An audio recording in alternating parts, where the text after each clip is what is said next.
Bonjour à tous, je suis Guillaume Lalu et je suis ravi de vous retrouver dans ce nouvel épisode d'Aventure épique.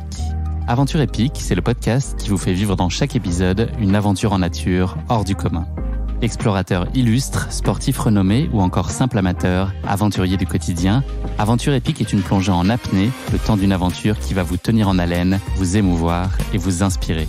Les disciplines que vous pourrez retrouver dans Aventure épique, l'alpinisme, l'exploration, l'escalade, le parapente, le vélo, la natation, la voile, le ski et bien d'autres encore. Aventure épique, c'est un nouvel épisode, un jeudi sur 2, et le mardi qui précède, un extrait de l'épisode à venir pour bien démarrer la semaine ensemble. Et si vous souhaitez suivre notre actualité au jour le jour et découvrir les coulisses du podcast, rendez-vous sur notre compte Instagram aventureepique.podcast. Bienvenue dans ce nouvel épisode d'Aventure épique. Des aventures en plein air, à couper le souffle. Bonjour Raphaël. Bonjour Guillaume. Bienvenue dans ce 16e épisode d'Aventure épique, le podcast qui a pour objectif de partager des aventures en plein air à couper le souffle. Raphaël, tu vas partager plus particulièrement avec nous aujourd'hui l'une de tes aventures épiques, puisque tu en comptes déjà bon nombre à ton actif, et il y en a beaucoup qui se profilent, dont une plus particulièrement cet été, on aura l'occasion d'y revenir. Cette aventure, c'est le premier tour du monde en bateau solaire entre 2010 et 2012. Tu as créé pour l'occasion la Fondation Solar Planet pour mener à bien ce projet qui donnera naissance au bateau d'expédition baptisé MS Turanor Planet Solar. N'hésite pas à me corriger. À la fin de cet épisode, on prendra également le temps de revenir sur ton actualité particulièrement brûlante du moment, on peut le dire, pour parler de ton projet Solar Stratos, la tentative de record d'altitude à 10 000 mètres à bord d'un avion électrique solaire. Une tentative qui est prévue cet été entre mi-juillet et mi-août et qui deviendra ainsi le premier avion solaire et électrique habité à atteindre la stratosphère. Tes projets, globalement, ils tendent à démontrer que les technologies actuelles peuvent mener à la réalisation d'aventures ambitieuses à la seule force des énergies renouvelables. Est-ce que j'ai planté le décor à peu près comme il faut ? C'est quasiment tout juste. C'est juste les 10 000 mètres à la tentative de cet été. Ce sera l'avion électrique et solaire le plus haut, c'est juste, mais ce ne sera pas encore la stratosphère. La stratosphère, c'est un peu au-delà, c'est en dessous d'Anthropopause, c'est à plus de 15 km. Parfait. Question d'ouverture, est-ce que c'est une aventure qui te marque aujourd'hui encore? Ça fait un peu plus d'une dizaine d'années. Est-ce que tu vis avec ça comme un apprentissage, un enseignement? Est-ce que ça a construit aussi l'homme que tu es aujourd'hui? Bien sûr. Alors, l'aventure Planète Solar, c'était le projet de réaliser le premier tour du monde à l'énergie solaire de l'histoire. Et on est encore aujourd'hui le véhicule solaire à avoir parcouru la plus grande distance sur Terre, uniquement propulsé grâce à la force du soleil. Non, c'était alors à titre personnel, c'était vraiment une aventure incroyable avec 3 compagnons d'aventure. On était comme des frères, on a traversé tous les océans, on a rencontré des gens incroyables, on a traversé la Polynésie française, les Marquises. C'était vraiment des rencontres extraordinaires, un voyage incroyable. Mais c'était aussi un but qui était collectif, qui était celui de démontrer le potentiel de l'énergie solaire, de l'électrification de notre monde, où on peut faire des choses incroyables sans brûler de carburant, sans émettre de CO2 et sans bruit.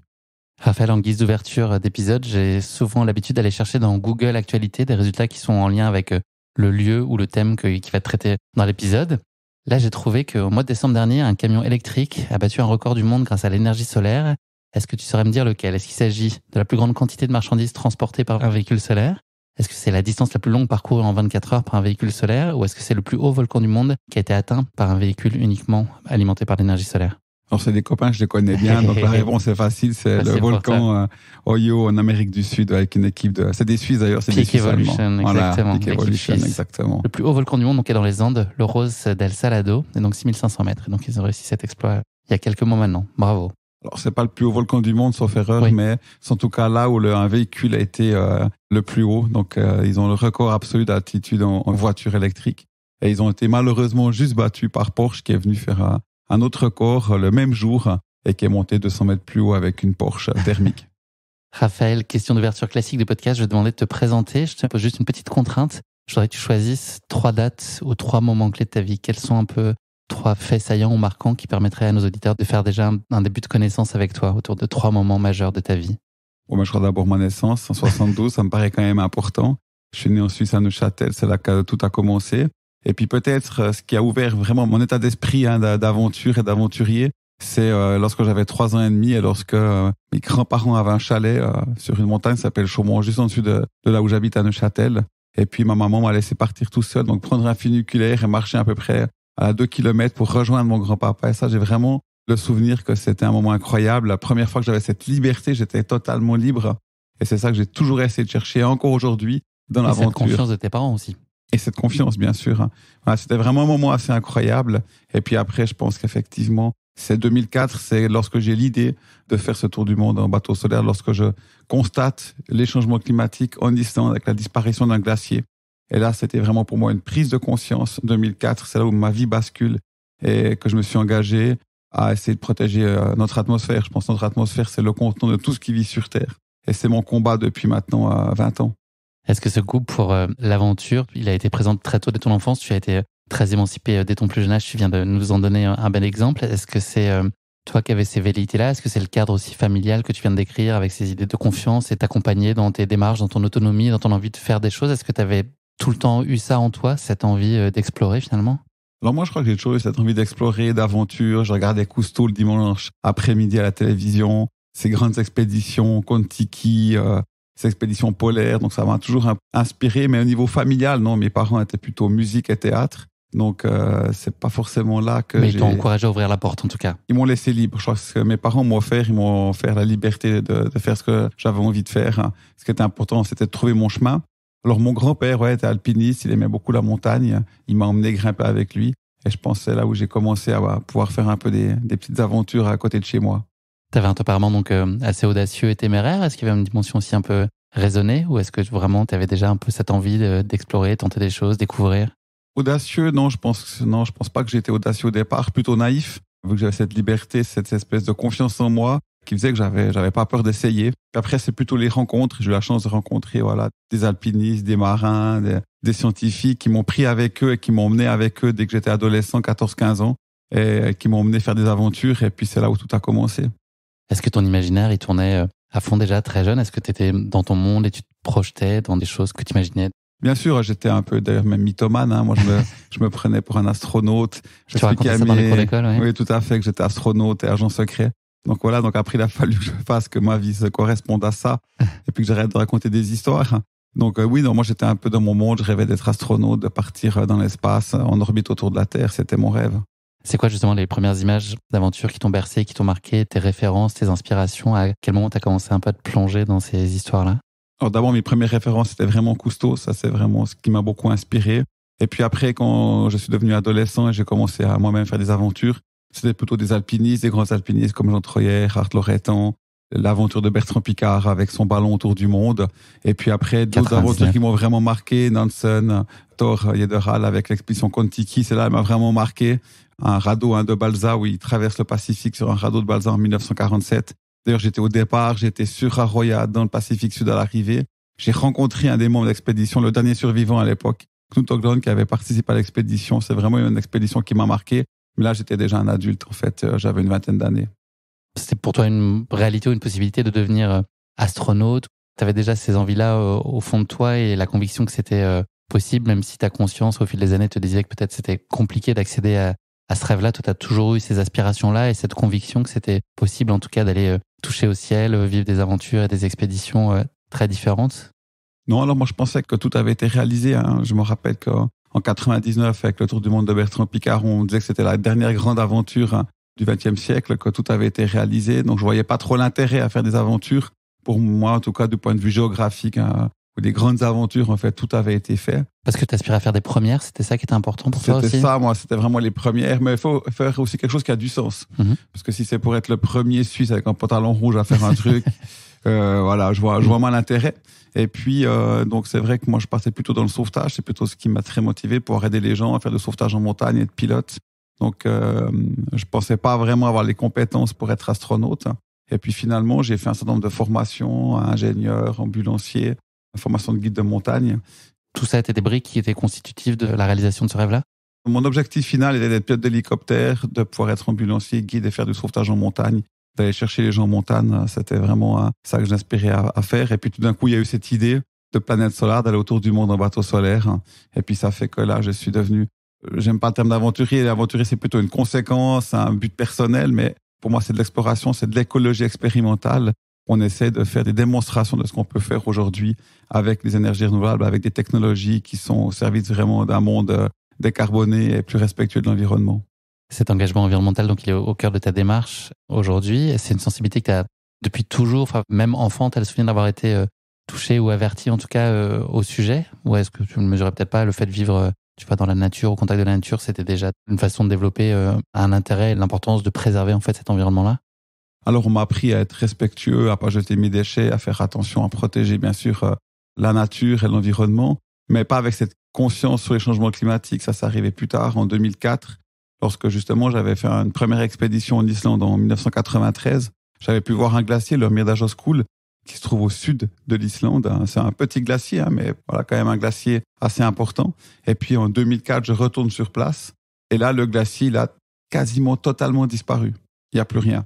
Donc un endroit où on s'était arrêté avec notre 4x4, on avait fait un bivouac, on avait cassé un peu de la glace pour boire notre coca.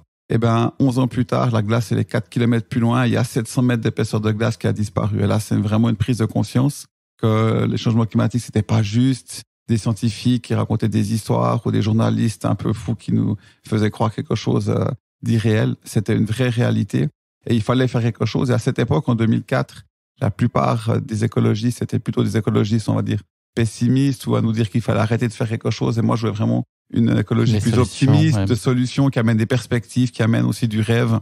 Je pense que c'est très important si on veut éviter de rester au statu quo. Et puis, c'est pour ça que j'ai eu cette idée, j'ai eu cette chance d'avoir cette idée, en fait, de tenter de faire un tour du monde en bateau solaire. Tu nous l'as dit, donc ces premières, elles ont du sens parce qu'elles sont au service de ton message environnemental, de mettre en lumière le potentiel de des énergies renouvelables, et notamment l'énergie solaire. Est-ce que c'est, selon toi, aujourd'hui indispensable de faire rêver pour espérer mobiliser ou à minima réussir à sensibiliser un tant soit peu, notamment auprès des nouvelles générations aussi? Est-ce qu'il faut avoir des projets qui sont inspirants, le terme un peu galvaudé, mais est-ce que c'est aussi un des critères qu'il faut prendre en compte pour se donner encore plus de chances d'atteindre son objectif de mobiliser et de sensibiliser? Moi, je pense que c'est essentiel. Aujourd'hui, on fait rien. Aujourd'hui, on est au statu quo parce que y a ceux qui font la promotion du statu quo, qui veulent continuer à nous vendre des énergies fossiles. Puis d'un autre côté, on a des écologistes qui n'arrivent pas à se mettre d'accord, où tout le monde a une vision un peu différente. Il y a autant d'avis que d'experts et d'écologistes. Et puis certains qui nous dessinent un monde, qui nous dépeignent un monde qui sera absolument pas enviable. Donc, où c'est qu'on pourra plus prendre l'avion, on pourra plus faire du golf, peut-être plus faire du ski, on pourra plus faire des choses qui sont quelque part inutiles. Il y a une tendance, certains écologistes, à dire, voilà, si quelque chose mobilise de l'énergie et que c'est inutile, au sens de nos besoins primaires, alors il faut pas le faire. Mais si c'est ça la promotion du monde de demain, les jeunes d'aujourd'hui vont pas nous suivre. Il faut que demain soit enviable. Et moi, ce que je pense, c'est que grâce à la technologie, grâce aux énergies renouvelables, grâce à l'humanité aussi, à l'humanisme qu'on va mettre dans ces technologies, on peut continuer à vivre comme on le fait aujourd'hui, avec certes plus de conscience. C'est clair qu'on pourra peut-être pas tous les week-ends prendre l'avion, ça faut être réaliste. Mais on pourra toujours faire des choses qui sont inutiles, partir en voyage, aller vivre des aventures, au sens de nos besoins primaires, c'est inutile, mais je pense que c'est essentiel pour notre bien-être. C'est la différence d'Homo sapiens avec les autres espèces vivantes. Et je pense que vraiment, c'est important de montrer que demain peut être meilleur qu'aujourd'hui, qu'on pourra toujours faire ce qu'on fait aujourd'hui, mais sans bruit, sans CO2, et sans brûler du carburant et des énergies fossiles. Est-ce que tu as, au fil des expéditions, aventures, projets que tu as pu mener, connu parfois des échecs? Et quel est toi ton rapport peut-être à l'échec ou à la déception quand un projet ne voit pas le jour, ne se passe pas exactement comme toi tu l'imaginais? Est-ce que tu as cet élan et cette capacité à te replonger tout de suite sur la suite, le coup d'après, reconstruire, tu rebondis très facilement? Est-ce qu'un projet qui se passe pas exactement comme tu imagines peut être pour toi handicapant et pénalisant pendant un bon moment? Pour moi, le point de départ, c'est si on veut faire quelque chose d'ambitieux que personne n'a jamais fait auparavant, dès le moment où on s'engage dans un tel projet, on doit accepter que peut-être on va pas y arriver. Sinon, on fait que des choses dont on est sûr de réussir et là, on n'est plus ambitieux. Donc, faire des aventures, faire des premières, c'est forcément accepter que peut-être on va pas réussir. Et puis, c'est un état d'esprit. Et voilà, après, il faut être ambitieux, mais il faut avoir confiance, il faut être capable de monter une bonne équipe. Et puis, il faut être capable de toujours chercher le chemin. En fait, le chemin, il est étroit. Il faut chercher le chemin. Il faut rester optimiste. Il y en a toujours un, tu crois? Il y a toujours un chemin. Il y a toujours un chemin, sauf si on va à l'encontre des limites de la physique, bien sûr. Les forces gravitationnelles, pour l'instant, il n'y a jamais eu de panne à notre connaissance. Donc voilà. Maintenant, il y a toujours un chemin. Il faut être capable de le trouver. Il faut garder la foi. Il faut garder confiance en soi, confiance en son équipe.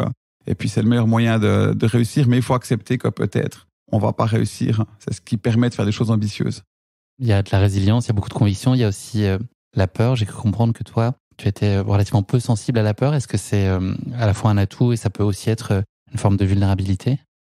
Je pense que des fois, ça peut amener des incompréhensions. C'est vrai que j'ai rarement peur. Et puis, ça me permet d'y aller. Je pense qu'il y a une forme de naïveté. C'est rien d'autre que ça. Mais ça me permet de me lancer. Mais il y a aussi une forme de réflexion. Ça veut dire que, par exemple, avec Planète Solaire, je me suis dit, OK, il y a quasiment aucune chance qu'on réussisse. Il fallait trouver 30 millions. J'étais absolument pas connu. J'étais ambulancier. Donc, quasiment aucune chance de réussir. Mais je me suis dit, OK, au pire, je vais échouer. Je vais revenir au même stade qu'aujourd'hui. Mais j'aurais déjà vécu une expérience incroyable. Donc, pour moi, c'est vraiment un état d'esprit d'oser et puis de se dire que finalement, si les choses fonctionnent pas, c'est pas dramatique. Et même s'il nous arrive quelque chose, faut pas oublier que la vie est une aventure mortelle. On sait tous qu'on va mourir. La question, elle est, qu'est-ce qu'on fait entre le moment où on arrive et le moment où on part? Donc, c'est pour ça que j'ai pas vraiment peur. J'ai assez confiance dans les vents de la vie. Et dans tes projets, au cœur de tes projets eux-mêmes, au moment où ils se passent, où tu es en train de les réaliser, c'est une notion que tu arrives à évacuer complètement? Oui, alors j'ai pas peur qu'il m'arrive quelque chose. J'ai peut-être l'inquiétude de ne pas réussir. Parce que c'est vrai que lorsqu'on fait des projets comme Planète Solaire, des gens nous font confiance, investissent beaucoup d'argent. Et leur réputation aussi, la même chose pour Solar Stratos. Même si dans la première ligne de nos contrats de sponsoring, on garantit pas la réussite, mais qu'on va tout faire pour réussir. Donc on est le plus honnête possible. Obligation de moyens. Exactement, mais pas de résultat. Ça reste quand même que les gens qui nous ont fait confiance, on a envie d'être à la hauteur, on a envie de réussir pour eux. Lorsqu'on fait des projets comme sur Stratos, on est très concentré sur la mission. Il faut voler la machine, il y a plein de choses à faire attention. Ce qui fait qu'on n'a pas vraiment l'esprit, on n'a pas le temps d'avoir peur. On est très concentré pour mettre toute notre capacité, nos capacités cognitives dans la réussite de l'aventure. Et donc cette responsabilité un peu collective, est-ce qu'elle peut être écrasante parfois à titre individuel? Parce que tu le dis, ça dépasse ta seule réussite à toi. En fait, c'est même pas le sujet de ta réussite à toi, c'est un projet global qui inclut beaucoup d'intervenants et de gens qui ont cru. Est-ce que ça met une forme de pression d'avoir envie de réussir pour tous? Ça met une certaine pression, mais moi, tous les matins, quand je me lève, je me dis que je fais le mieux que je peux. Chaque jour, j'essaie de résoudre des problèmes. J'essaie de me dire, si chaque jour je résous ne serait-ce qu'un problème, on avance, on va vers la réussite. Et si tous les jours je fais le mieux que je peux, je respecte mon engagement. Et moi, je vis assez bien avec ça. Voilà, ce qui est important, c'est de faire tous les jours le mieux qu'on peut. Donc tu fais bien coexister exigence et indulgence finalement. Tu arrives à faire le bon équilibre entre les deux. Parce que j'imagine que ton niveau d'exigence est extrême. Ça requiert une parfaite maîtrise et une exigence totale. Et en même temps d'accepter de faire au mieux, de lâcher un peu prise en tout cas, de pas s'en mettre trop de pression non plus. Non, parce que la pression, sinon elle va être délétère et puis elle va nous figer, elle va nous empêcher vraiment de pouvoir prendre les bonnes décisions. Donc il faut être assez libre et il faut faire les choses le mieux qu'on peut. Et puis c'est à ça que je me suis engagé vis-à-vis des gens qui nous soutiennent, des gens qui croient en nous. Et donc j'essaie tous les jours alors s'il y a une journée, des fois je suis pas forcément super efficace, je me dirais, Raphaël, demain il va falloir mieux faire.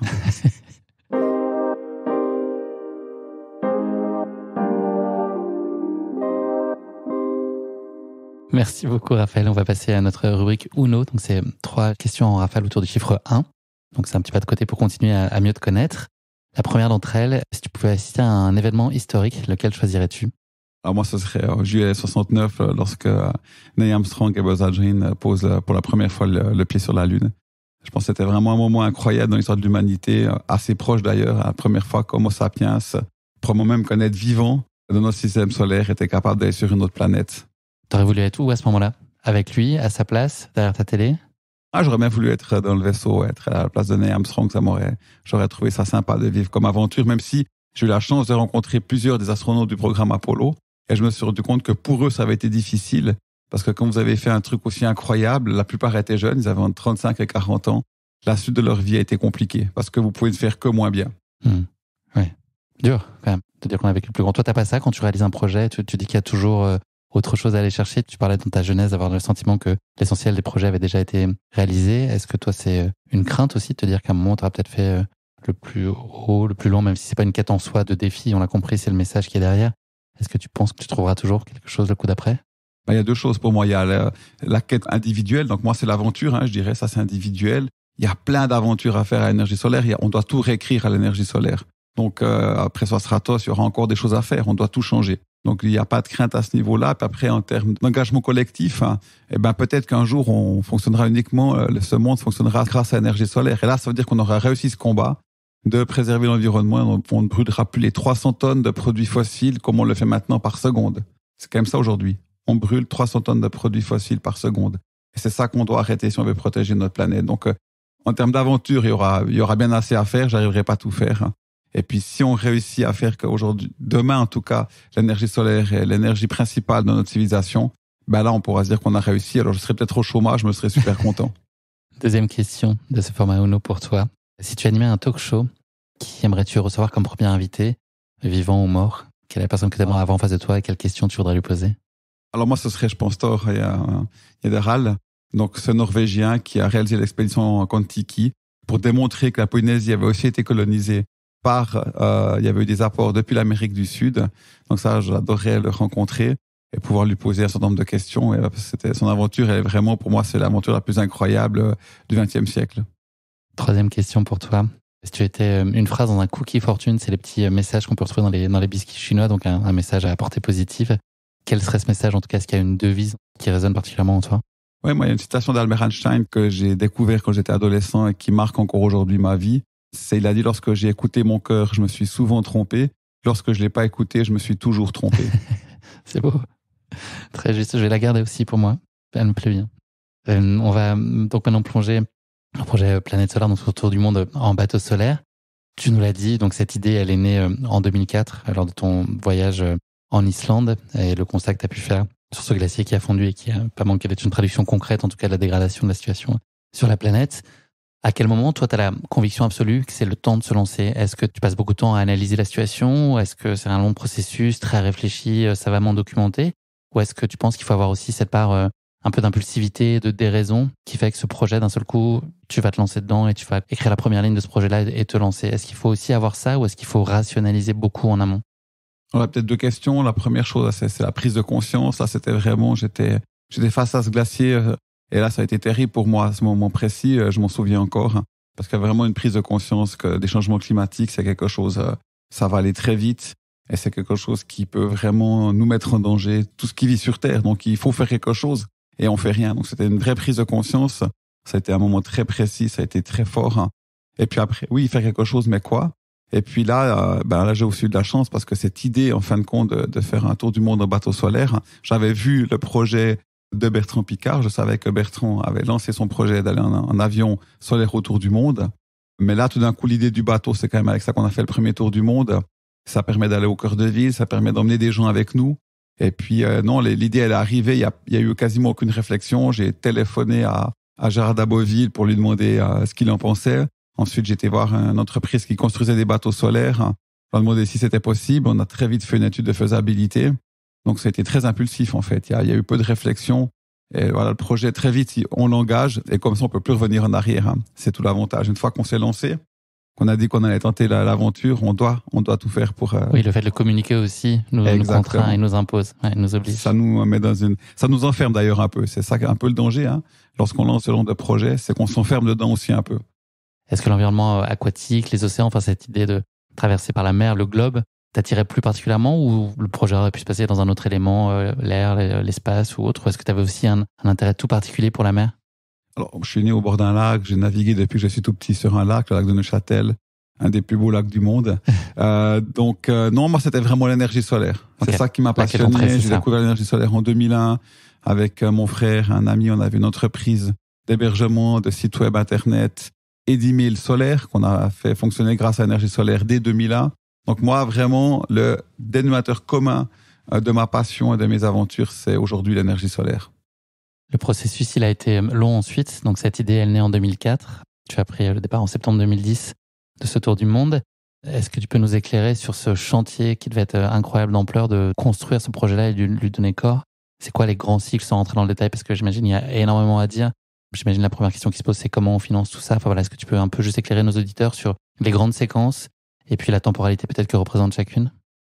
Oui, alors c'est vrai que la première séquence a été, est-ce que c'est réalisable? Est-ce qu'on va pas à l'encontre des lois de la physique? Une fois que ça a été fait, on a communiqué sur le démarrage du projet, sur notre souhait de tenter de faire un tour du monde en bateau solaire. On a eu de la chance parce que tous les médias quand même nous ont suivis, et ce qui fait qu'on a finalement, on a touché Imo Streuer, qui est un industriel allemand, passionné d'énergie solaire lui aussi, et c'est lui qui est venu à ma rencontre, et c'est lui qui m'a dit à un moment donné, Raphaël, je vais pas donner de l'argent, mais je vais financer la construction du bateau à une condition, c'est de pouvoir le récupérer après le tour du monde.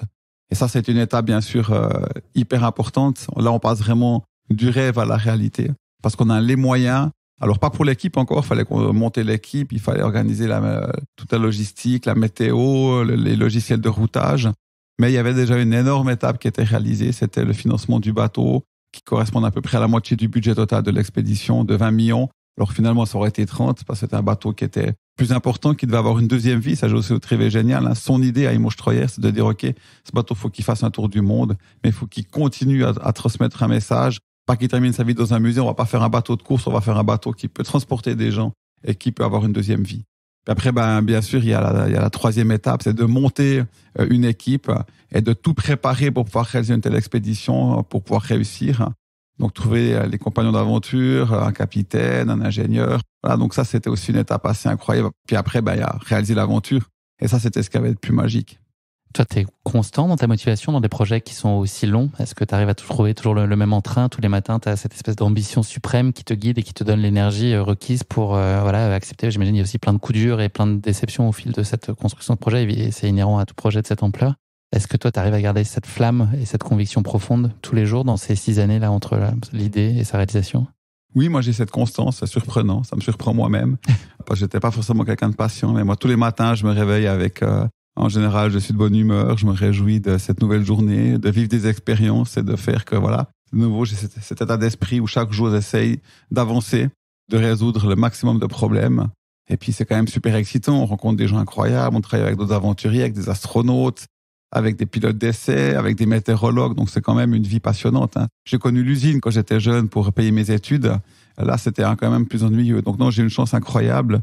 On a une chance incroyable de faire quelque chose d'utile, mais aussi qui nous nourrit à titre personnel.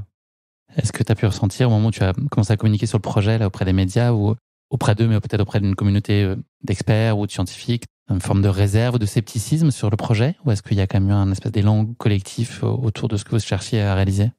Alors, à quelques exceptions près, non, tout le monde était motivé, trouvait l'idée géniale. Après, oui, alors qu'on était vraiment dans la construction du bateau, il y avait quelques personnes qui étaient réticentes. D'ailleurs, c'était assez intéressant.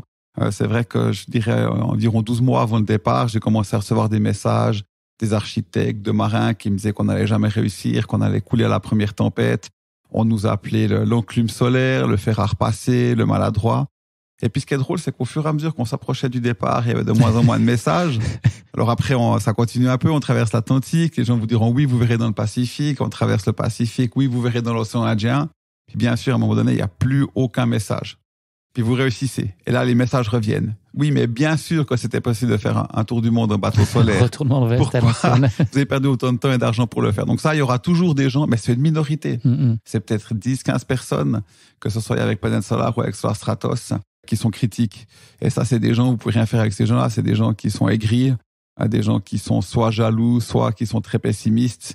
Voilà, c'est une minorité. C'est probablement 1 pour 1000. La plupart des gens étaient motivés, nous ont soutenus. D'ailleurs, pendant tout le tour du monde aussi, pendant ce tour du monde, hein, partout où on allait, les gens nous ont aidés, nous ont soutenus. On a traversé les Polynésies françaises, les gens venaient à bord, nous amenaient des fruits, des légumes. Non, c'était vraiment une aventure incroyable. Et de voir la motivation, le bonheur qu'on a amené à ces gens de faire un tour du monde avec ce bateau solaire, hein, c'était vraiment génial. Sur cette longue phase préparatoire, là, qu'est-ce qui t'a, toi, le plus sorti de ta zone de confort? Tu l'as dit, tu as été amené à rencontrer des profils extrêmement différents, je pense des terrains sur lesquels tu étais plus ou moins à l'aise. Qu'est-ce qui a été pour toi le plus challengeant à titre personnel? Alors le plus difficile quand même, ça a été de gérer finalement après l'ensemble du projet. On a travaillé avec cet industriel allemand, donc avec une famille, avec un chantier naval qui était en Allemagne. Il y avait 200 personnes qui travaillaient, donc avec des gens, c'était un projet franco-suisse. On avait aussi entré avec Météo France, avec Gérard Daboville. Donc vraiment, voilà, j'étais encore jeune, j'avais 35 ans, j'avais moins de 40 ans. Et là, c'était difficile de gérer, être avec des avocats d'affaires, etc. Là, j'ai beaucoup appris. Et par moments, c'était quand même assez difficile. Soyons clairs. Par moments, d'ailleurs, c'était la loi de Peter. Hein, je faisais des choses dont j'avais pas été formé pour les faire, donc j'ai dû apprendre sur le tas. Et puis, ça a été par moments assez compliqué. Il y a encore de la place pour une vie personnelle à ce moment-là? Oui, alors à ce moment-là, j'étais en couple d'ailleurs avec une femme incroyable, donc j'avais beaucoup de chance. Et puis, elle a même pu venir à bord du bateau. Hein, elle a traversé les Marquises avec moi à bord de Planète Solar. Donc, c'est possible. Moi, j'ai une règle, c'est que je travaille la semaine à fond, mais les week-ends, j'essaie de les préserver pour moi et pour ma famille. Est-ce que tu peux éclairer nos auditeurs sur les éléments principaux qui composent votre bateau? Est-ce qu'il y a quelques chiffres ou une notion clé à avoir en tête pour s'en faire une image? Moi, je l'ai vu, mais peut-être nos auditeurs ne l'ont pas vu. Alors, c'est un bateau qui a l'air très futuriste. Encore aujourd'hui, je pense que c'est un bateau qui reste très futuriste, qui fait rêver. Il fait 35 mètres de long, il fait 25 mètres de large avec les panneaux solaires, 500 mètres carrés de panneaux solaires. Il pesait 100 tonnes et on a fait avec ce tour du monde. Donc un bateau qui pesait 100 tonnes, on a fait un tour du monde avec 20 kilowatts. C'est 30 chevaux à peu près, c'est la puissance d'un scooter. 5 nœuds de vitesse moyenne. Entre 5 et 6 nœuds de vitesse moyenne, exactement. Voilà, vitesse maximum environ 10 nœuds. On part avec quoi au-delà du bateau en lui-même comme matériel sur un projet comme celui-là? Puis je veux bien que tu redécrives plus spécifiquement l'équipe qui t'entoure aussi. Vous avez été 4 sur ce projet-là. Alors c'est vrai que c'était un projet qui était où on a essayé de préparer un maximum de choses, mais en même temps il y a des choses qu'on a fait un peu au dernier moment. Et puis je dirais qu'on était vraiment prêt pour ce tour de monde une fois qu'on a terminé l'aventure. Donc bien sûr il faut le navire capable de faire des navigations océaniques avec tout ce que ça implique. C'était un prototype en plus, donc il faut aussi à bord on avait l'ingénieur qui avait participé au design électrique du système. On avait le chef de projet qui avait construit le bateau. On avait un capitaine, Patrick Marchesso, capitaine sur le ponant lors de la prise d'otage, qui avait aussi une grande expérience, qui est un vrai capitaine, qui a fait marine marchande. Et puis après toute une équipe, on avait Météo France qui nous suivait, qui nous faisait des points météo tous les jours. On avait développé un logiciel de routage solaire qui nous permettait de suivre et de chercher le soleil quelque part. Et puis voilà, puis après à bord, on avait tout ce qu'il faut pour faire une telle aventure. On avait à manger, on avait à boire, du matériel de plongée, et puis du matériel photo, du matériel pour faire des vidéos. Il fallait bien sûr pouvoir communiquer sur ce projet. Des systèmes de télécommunication. Donc, c'était un projet qui était assez complet. Est-ce qu'il y a un petit plaisir que toi, tu t'es accordé ou que tu as amené à bord? Un bouquin, un truc à grignoter, quelque chose? Raclette, on avait de la raclette solaire. Okay. Donc, sur ce bateau, tout était solaire. Tout était absolument solaire. Et on avait du fromage à raclette. Alors, on se l'est fait prendre un peu notre stock, nos réserves de fromage en Australie. On se l'est fait confisquer. On a réussi à se refournir à Singapour. Et voilà, on avait de quoi faire de la raclette solaire. On avait aussi du chocolat suisse, de la viande séchée, du gruyère et du vin suisse. Et on essaie chaque fois de faire vivre à nos invités sur ce bateau une expérience un peu suisse. Est-ce que tu peux nous parler de l'itinéraire que vous aviez en tête et puis les exigences ou les contraintes pour valider ce tour du monde? Il y a quand même quelques petits impératifs pour le valider complètement. En plus, vous étiez fixé, je crois, l'objectif, un pourcentage d'énergie qui soit au moins aussi élevé à l'arrivée qu'au départ.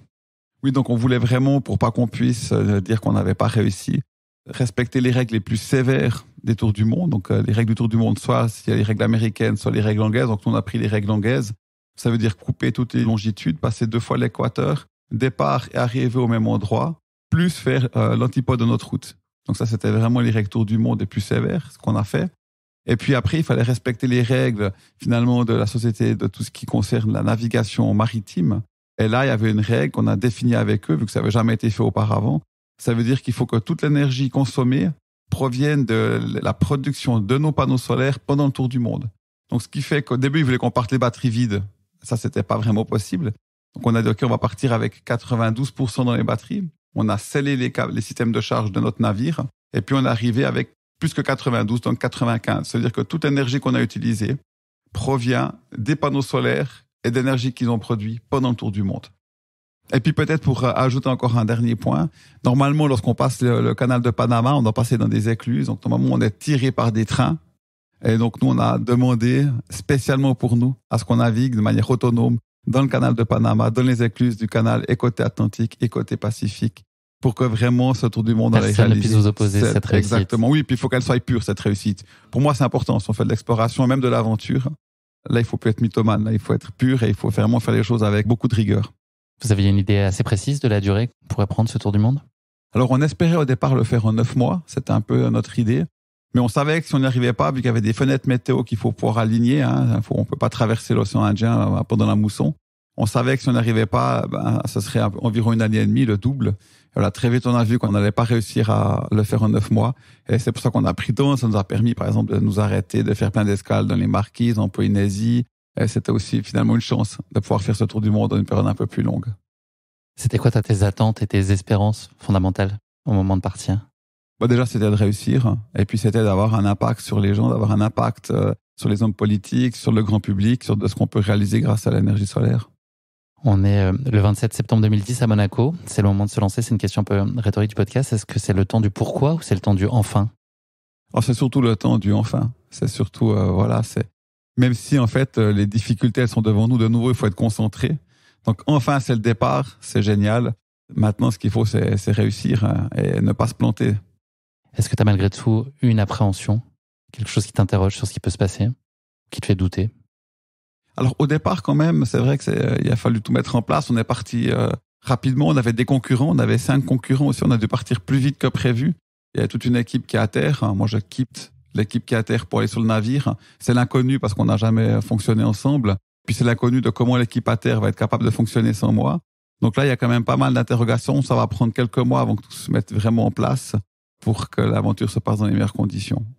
C'est quoi la première grande surprise une fois que vous êtes parti? Est-ce qu'à un moment tu te dis ok, cet aspect-là on l'a complètement surestimé ou à l'inverse sous-estimé? Est-ce que tu es confronté à une réalité, à la belle théorie qui d'un seul coup, au contact du réel, te renvoie à quelques interrogations sur la façon dont vous avez préparé? Est-ce que ça c'est pas un tout petit peu trompé dans le jugement de ce point-là?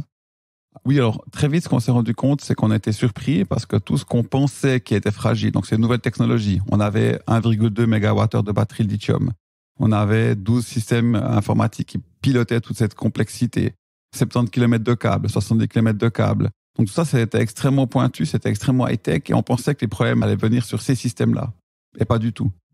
Tous les problèmes qu'on a eu pendant ce tour du monde, c'était sur des systèmes low-tech, donc des systèmes mécaniques, des pompes à eau, les toilettes qui se sont bouchées, les douches qui ont arrêté de fonctionner, notre watermaker à faire l'eau douce qui est tombé en panne pendant la traversée du Pacifique. Et ça, c'était une surprise.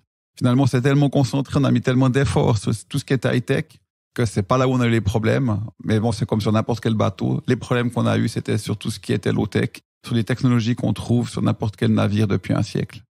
Est-ce qu'en termes de sécurité, il y a des points de vigilance et d'attention du fait de la structure du bateau en elle-même, des choses que vous devez manier avec précaution ou être particulièrement attentif dans les conditions météo? Non, alors c'était un navire, ça c'était la bonne nouvelle, c'est-à-dire qu'il allait moins vite que prévu. On devait plutôt aller aux alentours entre 6 et 8 nœuds.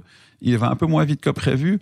Et pourquoi il va moins vite? Parce qu'il est plus lourd, parce qu'on l'a fait certifier par une entreprise de certification Germanische Lode en Allemagne, qui eux ont fait que le navire a pris du poids, il est devenu plus lourd, donc moins efficace, mais par contre beaucoup plus résistant. C'était un bateau qui était vraiment capable d'encaisser. On a traversé plusieurs fois des tempêtes, au départ dans le golfe du Lion, et puis dans le Pacifique, au large de l'Australie, où on a eu jusqu'à plus de 60 nœuds de vent. Donc c'était vraiment très très fort.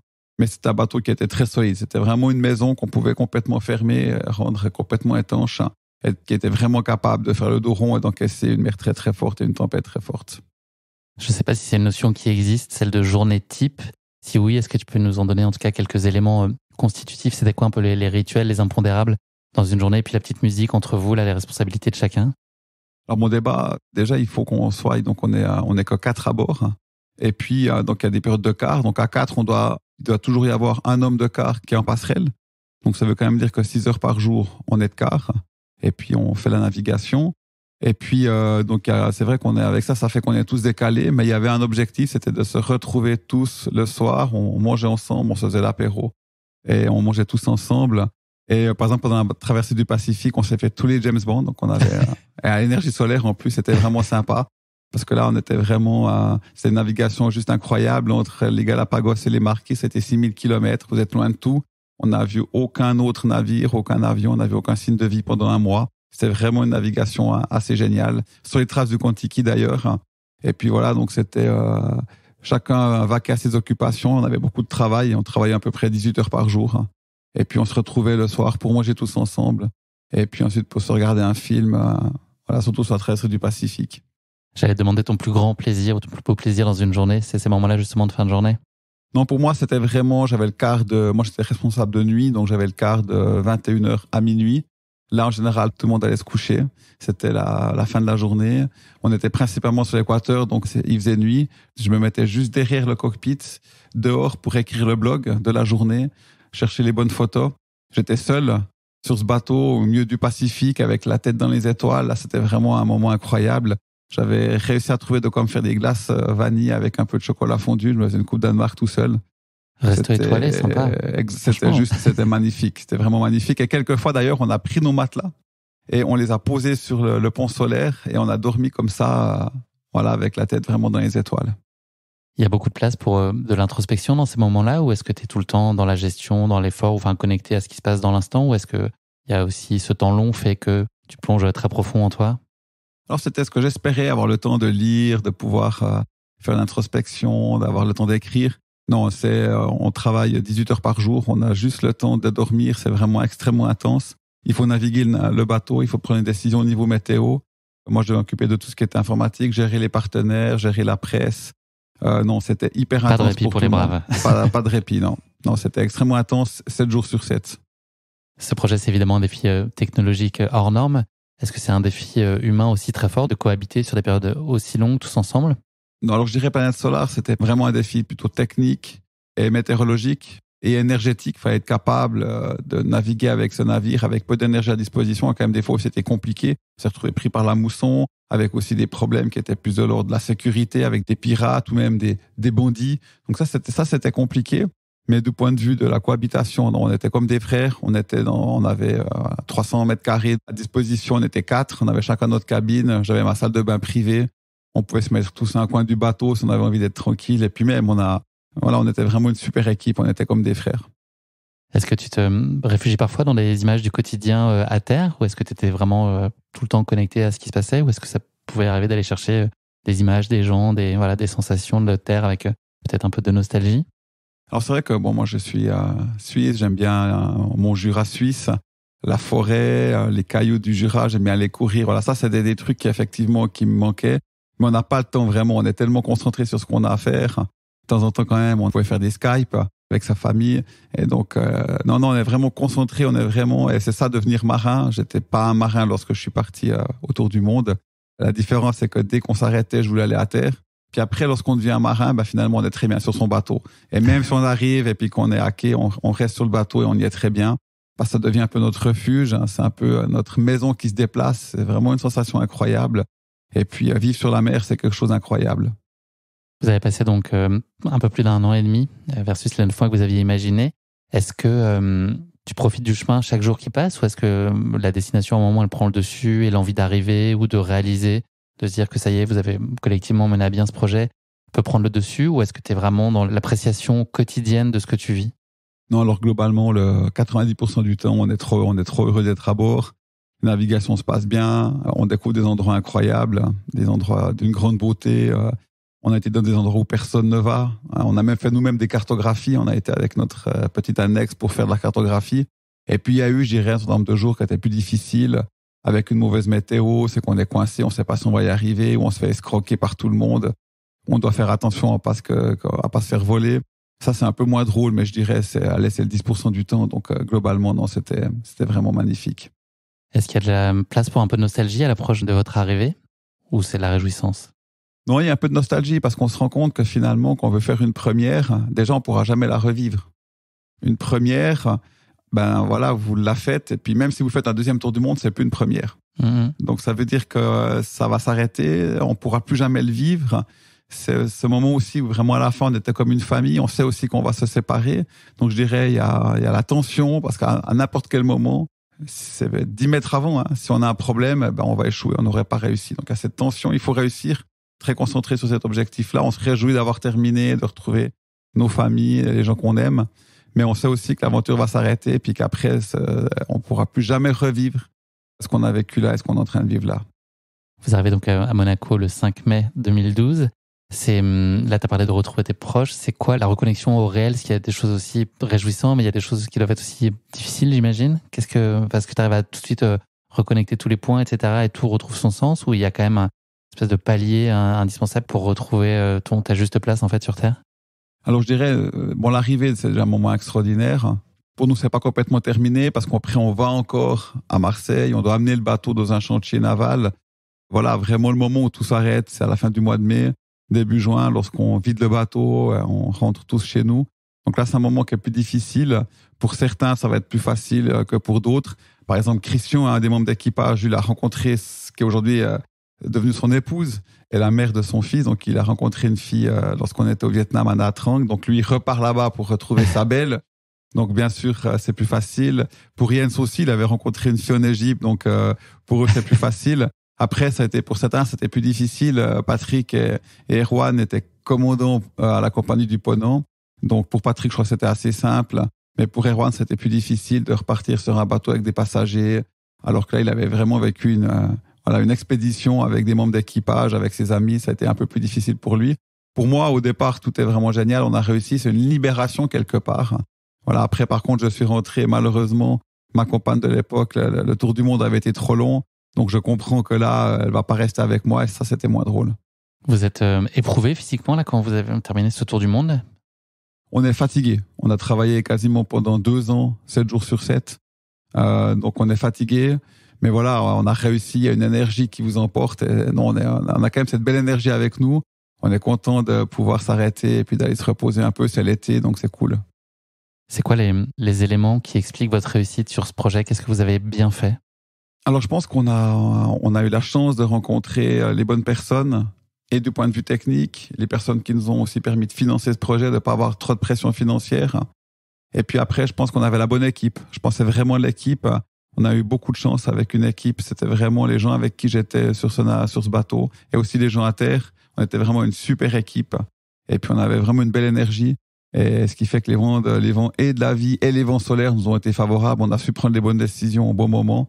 Je pense que l'équipe, c'est vraiment important. Si on avait été une mauvaise équipe avec des difficultés au sein de l'équipe, ça aurait été beaucoup plus compliqué. Il y a toujours des sources d'apprentissage ou d'optimisation sur ce type de projet et sur le projet de manière générale dans la vie. Qu'est-ce que tu ferais différemment aujourd'hui là? Sur Planète Solar? Ouais. Alors c'est clair, j'aurais quand même structuré au départ la structure, comme on l'avait organisée un peu différemment.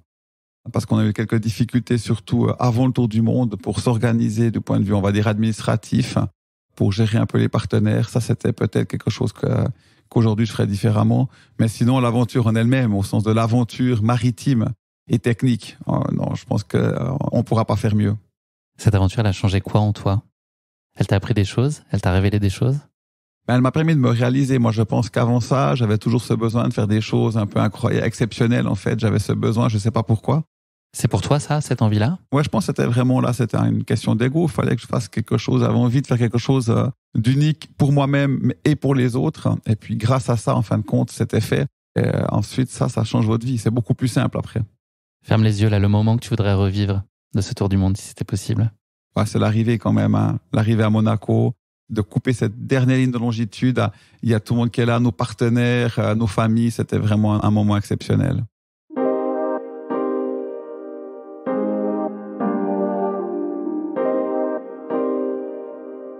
Merci beaucoup Raphaël. On va passer maintenant au kit de survie, donc les 3 choses ou les 3 notions qu'il faut avoir sur soi ou en soi pour espérer mener à bien une telle aventure. Je l'appelle encore aventure par abus de langage. Ce serait quoi selon toi? Je pense que les choses les plus importantes, c'est surtout un état d'esprit. Donc ces 3 choses, c'est la confiance en soi. Ensuite, c'est l'esprit d'aventure. Hein, la vie, c'est une aventure. Hein. Souvent, on a peur, on se limite, on a peur de faire des choses. Moi, je préfère échouer, mais avoir essayé que de ne pas avoir essayé. Ça, je pense que ça, c'est vraiment important. Et puis après, c'est quand même d'avoir une philosophie de vie. Hein. C'est d'avoir des valeurs. Moi, j'ai des valeurs. Hein. Et pour moi, je pense que c'est ces 3 choses-là qui sont importantes si on veut réussir dans la vie et réussir ses aventures. Merci beaucoup. On va parler donc de Solar Stratos, là, ton projet sous les feux de l'actualité en ce moment. J'en ai parlé en introduction. Il se trouve que c'est un projet qui est né pendant Planète Solar. Et à ce moment-là, est-ce que c'est une idée qui paraît réaliste? Est-ce que c'est un espèce de rêve de gosse un peu intouchable? Comment est-ce que naît cette idée-là? Et puis, toi, ton appréciation de sa faisabilité à ce moment-là? Alors, c'est pas dans le tour du monde, effectivement. C'est pas dans la traversée du Pacifique où, voilà, je me dis, si maintenant on réussit cette aventure d'aller autour du monde en bateau solaire, qu'est-ce qu'on peut faire de plus ambitieux qu'une aventure comme Planète Solar? Et c'est pas un rêve. À ce moment-là, c'est plutôt de l'ordre du fantasme. Dire, mais si on pouvait, grâce à l'énergie solaire, tenter de se rapprocher des étoiles, d'aller voir la courbure de la Terre, d'aller voir les étoiles en plein jour, je pensais que c'était possible à ce moment-là, ça pourrait vraiment être quelque chose d'unique et j'espère aussi d'utile. Donc c'est là que tout commence avec Solar Stratos, c'est en 2011 pendant la traversée du Pacifique. Est-ce que l'espace, ou en tout cas le ciel, c'est un environnement qui est plus délicat à appréhender pour toi que la mer? Alors au départ pas, parce que je suis pilote depuis que je suis adolescent, je fais du planeur, je fais du vol à voile, de l'hélicoptère, de l'avion, donc à ce moment-là pas. Mais ça, c'était une erreur, effectivement. C'est beaucoup plus compliqué de faire voler un avion solaire que de faire naviguer un bateau solaire. Est-ce que c'est un élément qui est plus fascinant aussi à tes yeux? Est-ce que tu as un appel vers le haut? Non, je pense pas. Alors vraiment, je trouve autant beau un avion solaire qu'un bateau solaire. C'est des véhicules qui permettent de se déplacer, d'aller dans des endroits où, soit dans les airs, soit sur les eaux.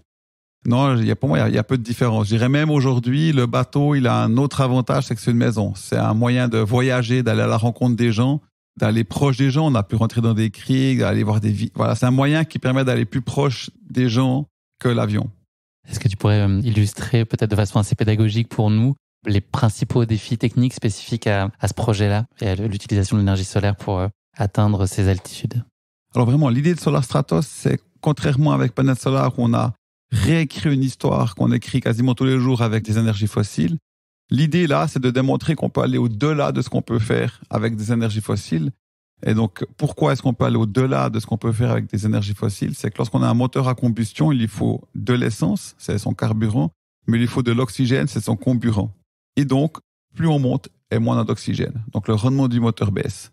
Alors qu'un avion électrique est solaire, son moteur il est électrique, donc il maintient ses performances et son efficacité. Mais en plus, l'énergie solaire, il y en a plus. Pourquoi? Parce qu'elle ne traverse pas l'atmosphère. C'est-à-dire que plus on monte avec un avion solaire, et plus on a d'énergie. Alors que plus on monte avec un avion thermique qui fonctionne avec un moteur à combustion, et moins on a d'énergie. Donc vraiment, l'intérêt, c'est ça. La démonstration, c'est ça. Après, bien sûr, il y a plein de défis. L'altitude, la température, comment faire fonctionner un moteur électrique à cette altitude, comment le refroidir. On va aller suffisamment haut pour qu'on doive porter une combinaison pressurisée. Il y a tellement peu de pression que mon son se mettrait à bouillir. Donc là, il y a d'autres défis. Et un autre défi d'ailleurs qu'on n'avait pas avec, ou quasiment pas avec Planète Solar, c'est la certification. On travaille avec une autorité aéronautique, avec l'Office fédéral de l'aviation civile en Suisse. Vous avez la même chose en France, la DGAC. Et là, c'est clair qu'on peut prendre un bateau, on y met un panneau solaire, on va sur l'eau, puis on fait des tests. On peut pas faire ça avec un avion, il faut avoir chaque fois les autorisations de voler. Et ça rend l'aventure beaucoup plus complexe. En quoi elle consiste pour toi à titre individuel, la préparation? Est-ce qu'il y a des choses très particulières à prévoir au-delà de l'équipement qui est spécifique? Est-ce que toi, sur ta condition physique ou autre, est-ce qu'il y a des exigences particulières liées à ce défi? Il y a deux conditions. Être c'est le plus léger possible. Il faut que je perde encore du poids d'ailleurs. Voilà. Plus on est léger, mieux c'est pour le vol. Plus c'est simple pour l'avion. Moins il faut d'énergie pour monter. Ce qui n'était pas vraiment le cas sur un bateau de 100 tonnes, 1 ou 2 kilos, ça n'avait pas changé grand-chose. Et puis après, il faut quand même, surtout lorsqu'on va voler en combinaison spatiale, il faudra quand même avoir suffisamment de capacité, on va dire, physique, parce que c'est beaucoup plus compliqué à voler une machine dans une combinaison pressurisée, vous êtes comme dans une chambre à air, comme dans un pneu, et ça demande beaucoup plus d'efforts pour pouvoir voler l'avion. En quoi est-ce que la technologie solaire, elle a évolué pour rendre possible un tel projet? Est-ce qu'il aurait été imaginable, par exemple, et réalisable en tout cas, au moment où tu as eu cette idée il y a un peu plus de 10 ans? Oui, parce qu'en fait, c'est pas la technologie solaire qui est déterminante, c'est plutôt les batteries, le poids des batteries.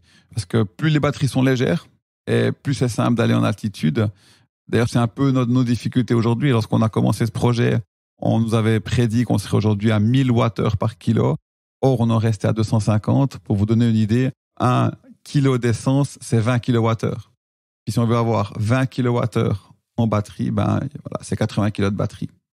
Vous voyez le rapport, il est toujours défavorable, même si le moteur est beaucoup plus efficace et il nous faut beaucoup moins d'énergie. Le défi, c'est plutôt les batteries en l'occurrence. Justement, je rebondis sur ce que tu viens de dire.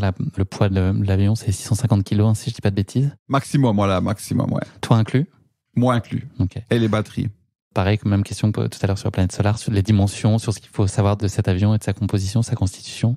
Donc, on a voulu faire un avion de taille raisonnable. Solar Impulse, c'était quasiment 80 mètres. Donc, un avion incroyable, mais incroyablement grand. Et nous, on voulait vraiment montrer qu'un avion quasiment que tout le monde peut utiliser pendant le week-end est capable aussi de faire des choses extraordinaires. Et donc, c'est un avion qui fait 25 mètres d'envergure, 22 mètres carrés de panneaux solaires, beaucoup moins que notre bateau. 10 mètres de long, c'est un biplace. Donc, ça, c'est aussi la grande différence. C'est le premier avion solaire biplace de l'histoire. Donc, on peut transporter des passagers avec nous.